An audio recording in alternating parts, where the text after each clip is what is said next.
Hello అండి. అందరికీ నమస్కారం. నేను మీ సరోజినినండి. ఈరోజు ఉదయాన్నే చక్కగా ఇలాగా ఏదో ఒక్కరోజు మాత్రం మీకు వీడియోగా పెడతా అండి. ప్రతిరోజు మార్నింగే అందరూ ఇటు అటు వస్తూ ఉంటారండి. తీయలేని వీడియో కష్టంగా ఉంటది. కాకపోతే వీలైన రోజు మాత్రం మీకు కంపల్సరీ వీడియోగా పెడతానండి. ఇవి మంచిగా మా అబ్బాయికి తనకు తెలిసిన ఫ్రెండ్ ఉంటే ఇచ్చాడంటండి. ఈ తెల్ల పూలైతే ఎంత బావుంటాయండి.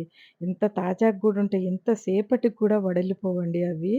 తులసికి పెడతాను. ఇంట్లో కూడా పెట్టినయి కూడా సాయంత్రం వరకు కూడా ఒక్కొక్కసారయితే అట్లనే ఉంటాయండి. కొద్దిగా వడలిపోతాయి అంతే కావచ్చు. కాకపోతే చలికాలం అలాగే ఉంటది. వర్షాకాలం అలా ఉంటాయేమో. ఎండాకాలం కొద్దిగా కమిలిపోతాయేమో గానీ ఎంత బావుంటాయండి ఆ పువ్వులైతే మాత్రం. గులాబీ, చామంతి ఎన్ని ఉన్నా కూడా ఆ చెట్లకుండే పూలకు విలువ ఆ విలువేనండి. నిజంగా చెప్తున్నాను. ఆ పువ్వులంటే నాకు చాలా ఇష్టమండి. ఇలాగా తెల్లవారేటప్పటికి చక్కగా పూజయితే చేసుకున్నానండి తులసమ్మకు. హాయిగా పూజ చేసుకుంటే ఈరోజు గురువారం. ఇది లక్ష్మీ వారం కిందే వస్తదండి మనకి.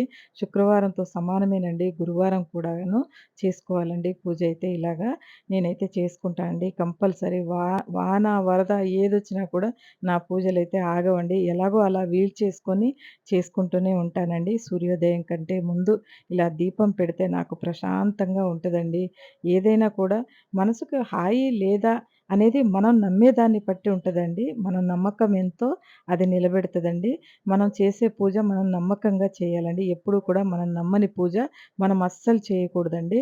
ఏదో చేసేసామా, పెట్టేసామా అన్నట్టుగా పెట్టకూడదు. మనం నమ్మితేనే చెయ్యాలి. లేకపోతే దేవుడేమైనా అంటాడండి? ఏమీ అనడు.